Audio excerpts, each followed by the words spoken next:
هو الذي أنزل من السماء ماء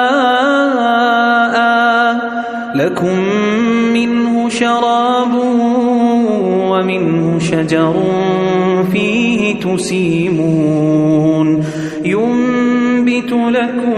به الزرع والزيتون والنخيل والأعناب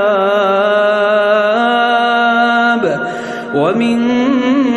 كل الثمرات إن في ذلك لآية لقوم